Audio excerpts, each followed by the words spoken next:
Okay, so let's continue the discussion of the design of Dobli. So for this problem, we have a prop cantilever beam. So it's a prop beam, so that is a roller and a fixed support, and a cantilever. So we have here an overhang. So it is shown in the figure. It is made of reinforced concrete having a width of 325 millimeters and overall depth of 500 millimeters. The beam is loaded with uniform dead load of 35 kilonewton per meter, including its own weight, and uniform live load of 55 kilonewton per meter. Given FC prime, Fy, concrete cover, design the necessary reinforcement of beam, use 25 millimeter diameter of bar, and then diameter of the stirrups of 10 millimeter. Assume EI is constant, meaning so we have a uniform cross-section all throughout the AB, BC. Now, before we design, it is really important to identify the moments to be designed. So, we are going to design this beam. So, let's factor first the loads, since the loads given are in-service loads. So, we use this factor loads. We have 1.2 dead load plus 1.6 of your live load. So, this is equal to 130 kilonewton per meter. Now, I will use here, you can use actually different method to solve for the maximum moments, especially at the supports, because they are the critical points of the beam supports, which will yield to a negative bending moment, and somewhere here in the midspan of BC, which will give you a positive bending moment. Some end point C of our beam, of course, this is a free end, moment is equal to 0. So this will be the critical values of moments, so supports. So if we are going to draw the moment diagram of this beam, so parang ganito siya. Okay, this is the moment diagram. Okay, so the value of moment here is negative 455. These are the values, no, upon solving using different approach in for indeterminate structure. So solving the critical moment at the midspan, so the point of zero shear is actually located at 1 point or 3.285 of your 6-meter beam, so which is equal to 231.5625. Okay? So, we have to design the following moments. So, pero we just focus on the doubly reinforced beams. So, if you have three moments, so how can we identify which or if we have a lot of moments not to be designed, how can we identify if we are going to design that as SRB or DRB? So, di ba, our solution is we assume first, no, going back to the first solution, so we assume first that this is a singly reinforced beam. This is the previous solution, or this is the solution from the previous problem. So, we solve using the tension and compression forces. Okay, we only consider one nominal moment acting on the beam. So this is singly reinforced beam kasi you only consider one couple forces. So considering that, so we can solve the value of A, and then that A, you can solve the C and compare that to C max. Okay, C max is 3 over 8 of your dt. So medyo mahaba yung pinagdaanan natin just to identify kung ano yung i-design natin. So, do we have to do that every time that we have a value of moment?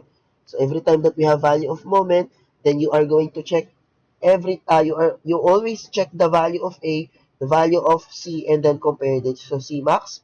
So, we have another solution for this problem. Especially, we have a lot of values of moments, so we can easily identify which of them will be designed as SRB. By just looking at the values of moment, we can identify which of them should be designed as singly, which of them should be designed as doubly. Okay, so anyway, this will be the orientation of reinforcement. Okay, for the negative bending moment, it should be positioned at the top layers of your concrete. Okay, for the positive bending moment, it should be positioned on the lower portion of your reinforced concrete. Okay, because it should resist tension, tension force. Okay, so we'll be having different approach here in solving in anyway, ang i-design natin is 455 because this is the only doubly here. So we will prove that this is the only doubly reinforced or this is the only moment that should be designed as a doubly reinforced beam. So, so check if it's SRB or DRB. Anyway, these are the givens. Okay, so we draw the stress strain diagram.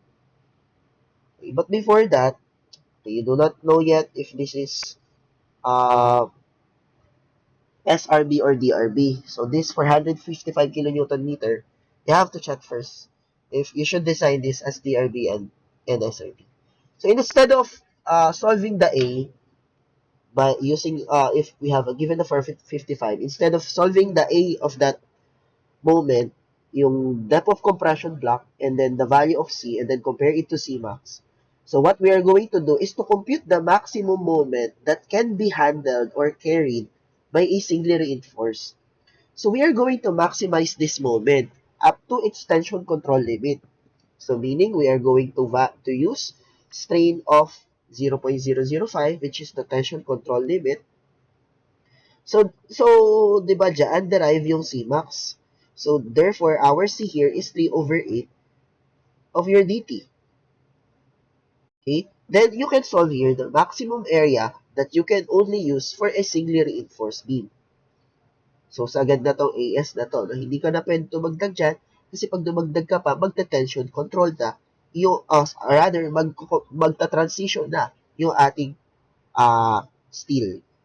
Okay, so what we're going to do is to solve this value of moment. So we're going to use this formula again, but hindi na muna natin i-equate to dito, but instead we are going to solve for the maximum moment that can be carried by a singly reinforced beam. Okay, so yung A natin dito will be based on the Cmax, which was derived from the strain of 0.005. So Cmax is 3 over 8 of dt. Anyway, we solve the dt using the total depth of your concrete minus concrete cover minus the diameter of the stirrups minus the diameter of the bar over 2. So that is 47.5. 3 over 8 of dt. So this is equal to 164.063. So we store this value at C. And then we solve the value of A by beta C. Okay, beta is 0.85 since our FC prime is 24. So A is equal to 139.453. Okay, so yung A based on the Cmax. Now, using this stress diagram, so we calculate here the moment capacity. So we take the moment of compression force to the tension so that we have this formula. No? Take the moment of the compression to the tension, E minus A over 2 ang distance between the two forces. So the reduction factors is 0.9 since we are designing singly reinforced beam into its maximum limit, no, dapat tension control section. So let's substitute. Let's store this value at A. So 0.9, 0.85 FC prime is 24, A, B. B is 325, D, effective depth minus A over 2. So multiply this 2 times 10 raised to negative 3 so that the answer is in kilonewton per. Meaning, this moment is the maximum moment that can be resisted by a singly reinforced beam of this cross-section. Let's say you want to design this as a singly reinforced beam under tension control section.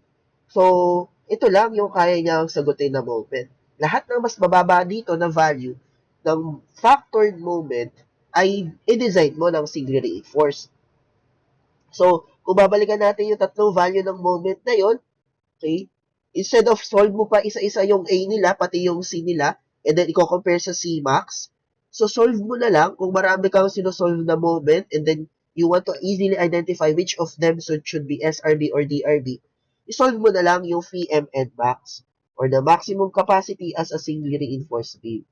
So, pag nalaman mo na yung VM and max, and sa na-solve natin. So, that is equal to 306.03. So, 306 6.03. So that is the maximum moment that can be carried by a singly reinforced beam. So meaning, this one should be only designed as SRB. This beam, or this moment rather, should be designed by as SRB. And this moment should be designed as DRB. Given that they have the same cross-section, they have the same cross-section of beam at the section, they have the same cross-section, they have the same cross-section, they have the same FC prime, they have the same FY. Okay. So, ito lang i-design natin as DRB. So, we have different approach, no? Or we have two approach to identify whether you design it as the DRB or SRB. Design the maximum capacity as singly, or you solve the individual, the C, okay, the C from assuming na singly siya, you solve the C, and then compare sa C max. Okay? And then the next solutions will just be the same with the previous solution from the previous problem. Okay? So, ito lang ang nakaiba dito in checking SRB or DRB. So, since MU is greater than Phi MN max, the maximum capacity as singly reinforced, so we have to design this as DRB. So, the stress here is insufficient to resist, or the forces here, the coupled forces, is insufficient to resist this given factored moment. So, we have to add additional coupled forces. Yeah. We have to add additional coupled forces given by okay, the additional tension force dito and additional compression force sa compression block due to the compression steel. Okay? So, again, we already combined this. So, we have tension here from stress diagram and another tension here. Okay? And then we have compression, compression. So, we already combined here the tension forces kaya siya naging ASFY. So, the combined tension forces here from the problem earlier. Okay, so the combined tension force here is based on this one. So AS max plus Fy. So this is the maximum area as a tension reinforced, as a singly reinforced. So we combine it to AS2 so that the area of the AS max and AS2 is the total tension reinforcement. So we just factor out the Fy here. So kaya ganito na yung kinalabasan ng ating uh, stress strain diagram. So we have two moment that will resist the factored movement. Okay, so by moment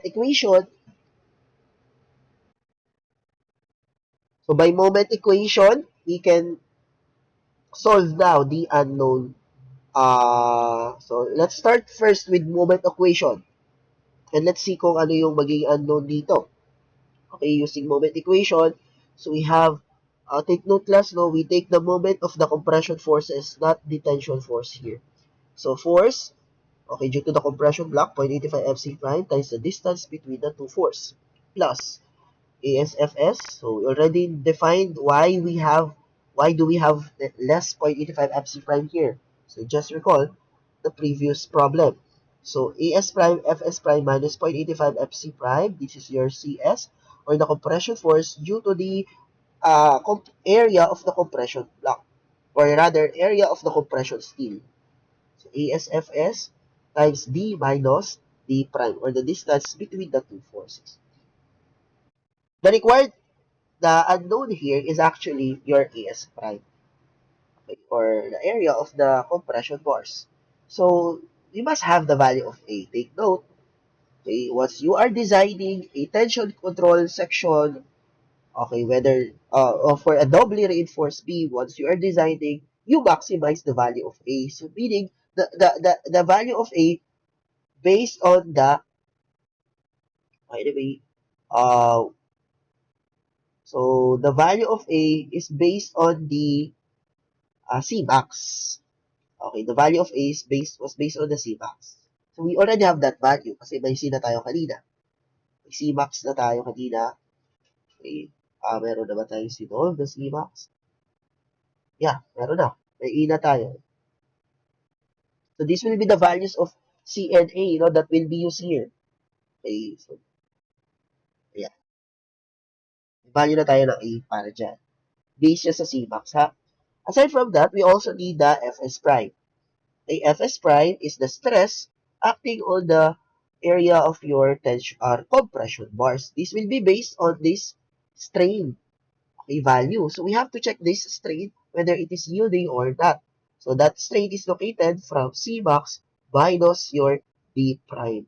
So C or C minus D prime. By ratio and proportion, so we have ES prime over C minus D prime is proportional to this triangle. 0.0003 of strain, this is the strain of concrete over Cmax. Okay, Cmax. Cmax yung C natin dito, guys, no? So, 164 yung Cmax natin. So, once we design, your C should be Cmax. Okay? Once you design doubly, your C should be Cmax. Or the C, at tension control limit. So, solving for ES prime, so we have 0.001857. So, let's compare this to the yielding strain, Fy over the 200,000 megapascal. So, this is 0.002. As we can see, ES prime is less than the yielding strain. So, therefore, compression still does not yield. So, use Fs prime. So, we just need to multiply. So, therefore, the Fs prime to get the Fs prime, the Es prime now will be dependent on the modulus of elasticity. We just multiply this to the modulus of elasticity. Pwede rin ito, or itong formula, multiply to the modulus of elasticity. So, this 0.003 will be now 600. 600 C minus D prime over C. So, this is your Fs prime. Okay, 164 C max minus D prime over C. Your Fs prime is 371, which is less than the value of Fy. So, we confirm that does not yield nga siya. Okay? So, let's store this value at D. Kailanganin natin siya para dito. And then, the only unknown now is only As prime. So, let's substitute. Point, substitute to this equation. So, Vmn is the factored moment now. Okay, so we equate the capacity to the factored moment that should be designed. Reduction factor is,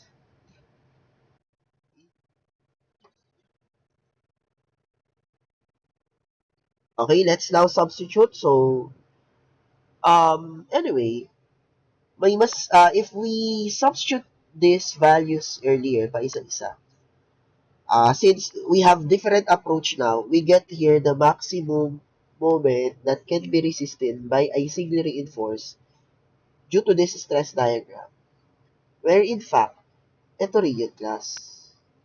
Okay. Yung 0.9, 0.85 FC prime ABD minus A over 2. Since ginamit natin dito yung maximum area ng A from Cmax, so therefore, this one, na-compute na natin ito. Yung value nito. So therefore, as you substitute 0.9 here, so this one, M, i-store natin na lang to sa M kanina. Okay? So we store this value at M kasi magagamit natin ito ulit. So, in computing, para hindi na natin siya i-type ulit. May value na to eh. This is VMN max. In the maximum capacity as a singly reinforced. Kasi, kulang nga eh. Kung ang kaya lang nito ay 302, okay, 306 lang ang kaya ng singly reinforced.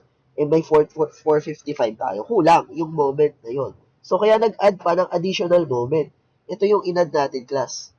So, 0.9 distribute lang natin, no? Kasi dapat factor yung ating moment. So, 0.9 or may reduction factor. 0.9 AS prime, FS prime, nakastore sa D. 0.85 FC prime. FC prime is 24. 437.5 D minus D prime. Okay? So, naglagay lang ako dito ng times 10 raised to 6 para, kasi ito, naka-Newton mm ito. Para maging Newton mm, kasi yung nakastore natin sa value ng M, nakastore sa M is naka-kilonewton meter na ito. Okay? Mga kilonewton meter na siya. Okay? So, yeah, that's it, no? Or pwede namang ito na lang yung times 10 raised to negative 6 mo. It depends on your strategy. So, instead of typing na lahat pa ng ito, may value ka na yan class ha. Yung 0.9 times 0.85 FC prime AB, VMN max na yan. Okay? So, with that, we can now solve the value of AS prime. So, that is equal to 1257.423 square millimeter. You store this value at E. So, meron ka ng answer for your AS prime. Next question is AS, the area of the tension bars. So, we're done with the moment equation. Ang makukuha mo dyan is AS prime. So, what's next? Obviously, dalawa lang naman yung equation dito. The equilibrium equation. Okay? So, once you equate the two forces or once you equate the compression and tension, take note, these are your compression and these are your tension. Again, these are combined tension na from your AS max Fy here and then AS2 Fy. Okay? And then this is always yielding because this strain is in tension control limit, tension control section, or limit, exactly tension control, no? So therefore, this is already yielding. Nasa tension control na siya, yielding yun. So, by equating, naging yielding yung class, yung tension natin, yung compression, yun lang yung may possibility na mag-compression or tension. Depends on the values of the string. So, by equating the two forces, or the compression and tension, so we have tension ASFY and the compression is 0.85 FC prime AB plus AS multiplied to FS prime minus 0.85 FC prime. So we have 0.85 FC prime AB, AS prime is stored at E, FS prime is stored at D minus 0.85 FC is equal to ASFY. So we can now solve the value of AS, which is 3291.483. So the number of tension reinforcement, we now have the values of the areas of steel. So let's now count the number of bars. So to count the number of bars, let's just divide the areas of steel, tension, steel, by the individual area of bars. So we use here 25 millimeter of bars. Okay, so this is your answer, or roughly 7 pieces. Round up your answer. Okay, number of compression reinforcement. So we have AS prime, 1257 divided by the area of individual bar. So we have 3 pieces of compression bars. That's it now for, uh, so I presented two solutions on checking whether the design should be singly or doubly. Okay, so actually, nagbago lang naman yung dalawang approach na yun doon sa first part lang ng ating solution. So we solve here for the second problem, we solve here the VMN max, which you can use to compare to the factored moment na i-design. And then the other one naman, inassume muna natin siya na SRB, dinediretso yung solution, and then we solve the A, and then compare to C max, C and C max. C and C max compare. Okay. So yeah, that's it no for the design of